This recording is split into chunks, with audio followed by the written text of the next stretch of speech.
What's up, everybody? This your boy FTF Shim Guy from FTF Gaming. Got another video for you guys on Hogwarts Legacy. If you enjoyed the video, make sure you hit that like button. Make sure you subscribe.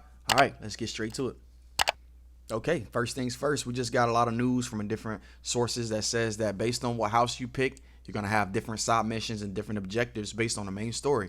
That's pretty cool because after the end game, there's a lot of things that you can do. It also says that it has a story time of up to 35 hours and a 100% completion of up to 70 hours.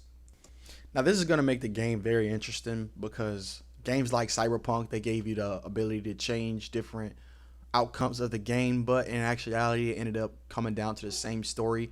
So that's important because it gives players the satisfaction of being able to choose what they want to do and how they want to do things. And it also gives them opportunity to talk to their friends, be like, okay, I did this and this was different, and I did this and this happened. So that's always exciting when you're playing a video game, especially for people who like to replay the game, whether it's 6 months or a couple years down the line. It's always refreshing to see a different outlook on the game once you choose a different path.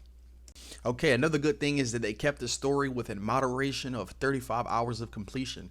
Now that's pretty good because a lot of games are too long for the average player and they want majority of the people to finish their game. You have a lot of hardcore gamers that will finish the game at 70 hours, 100 hours, but for those people who want to keep it simple and just enjoy the game the way it should be without having to commit too much time into it, 35 hours is just enough. And for those who like to play a little bit more with the game, that's also helpful because 70 hours is good for somebody like me.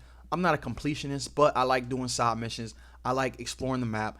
I like discovering things along other than just playing the story mode, because when you're just trying to play the story mode, you're not immersed into the game the way that you should be because you're just seeing the things that's based on the story. But when you do side quests and you do explorations and you do dungeons, it helps you get the full experience of what the game has to offer. And sometimes those are some of the best things that you remember about the game other than just the main story is the side quests and the different things you discover.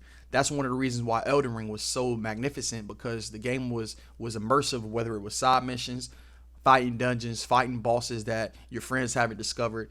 It's just a lot of things that come into the game. Instead of them forcing you to like the game, you find different things that you like and build upon that.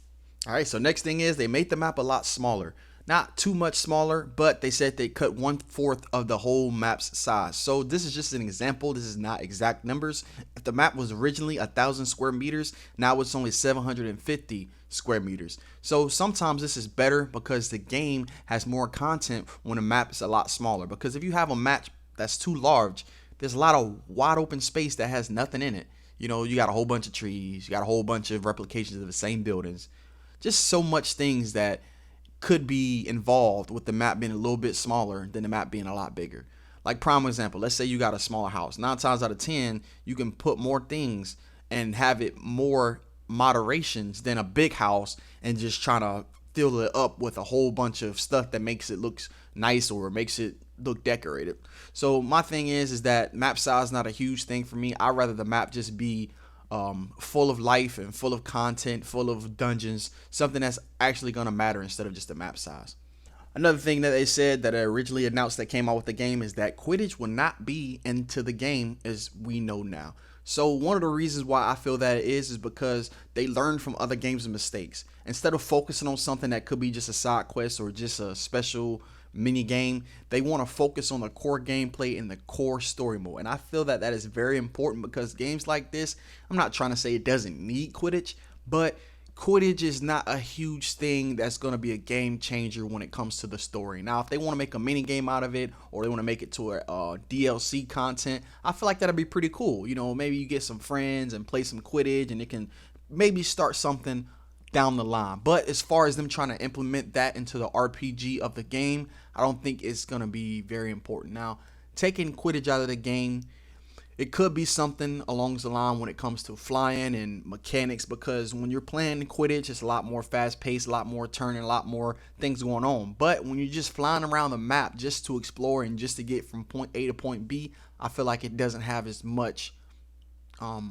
implications of those same mechanics. Like, you don't have to do a lot of cutting and jumping and sliding and backflips and front flips. Like, I feel like with Quidditch, there's a lot more mechanics that they have to implement into the game when it comes to broom flying, instead of just using it as a source of transportation. All right, everybody, that's all the information I have for you today. This has been FTF Shim Guy from FTF Gaming. I hope this video has been helpful. Thank you.